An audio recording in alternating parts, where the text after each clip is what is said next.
საგანგებო ბრიფინგი კულტურის სამინისტროში, სადაც მინისტრის მოადგილე მანანა ბერიკაშვილმა სახელოვნებო სფეროში მიმდინარე მოვლენებზე ისაუბრა. რა იყო მთავარი, რაზეც ბერიკაშვილმა აქცენტები გააკეთა? მარიამ ყანჩაველი გვეტყვის, რომელიც ჩაგვრთება პირდაპირ ეთერში კულტურის სამინისტროდან. მარიამ, გისმენთ?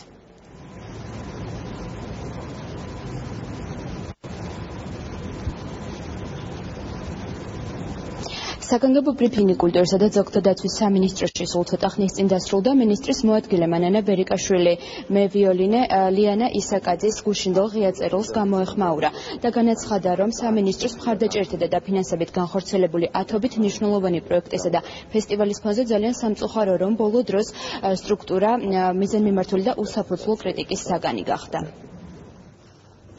დამეთანხმებით, რომ საქართველოს მასშტაბის ქვეყნისთვის საამაყოა ქვეყანაში გქონდეს 15 მუსიკალური ფესტივალი და კონკურსი.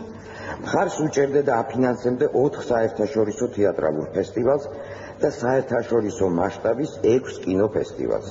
მიუხედავად ამ ყველაფრისა, ძალიან გულდასაწყვეტია, როცა მაინც ხდებით მიზანმიმართული კრიტიკის ობიექტი, თუნდაც სულ ახლახან სრულიად უსაფუძვლო მითქმა-მოთქმის ეპიცენტრში მოექცა კულტურის სამინისტრო, როდესაც ლიანა ისაკაძის ცნობილი კლასიკური მუსიკის ფესტივალს შეეხო საზოგადოებაში. ქალბატონ ლიანა ისაკაძის შემოქმედება და საერთაშორისო მოღვაწეობა ქართული მუსიკალური ხელოვნების განვითარების თვალსაზრისით ფასდაუდებელია. უკვე დროა ჩვენი საზოგადოების ნაწილი გამოვიდეს საბჭოთა კავშირის დროინდელი რეტროგრადული აზროვნებიდან, როდესაც ყველაფერს სახელმწიფო აფინანსებდა.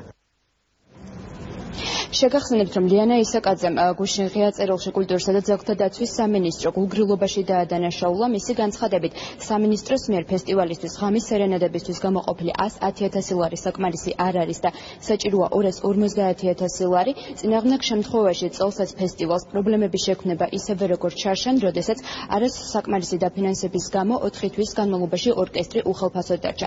ამასთან დაკავშირებით, როგორც კომოისმენთ, მანანა ბერიკაშვილმა განაცხადა, რომ სახელმწიფო სტრუქტურა ყოველთვის ყველაფერს სრულად ვერ დააფინანსებს. ასევე დღეს ბერიკაშვილმა განაცხადა, რომ კულტურისა და ძეგლთა დაცვის სამინისტროში კულტურის პოლიტიკის დოკუმენტზე მიმდინარეობს მუშაობა, რომელიც მომავალში განსაზღვრავს ამ სფეროს პრიორიტეტებსა და რეგულაციის ნორმებს. ეს იყო კულტურის სამინისტრო და მარიამ ყანჩაველი. მადლობა, მარიამ. და კულტურის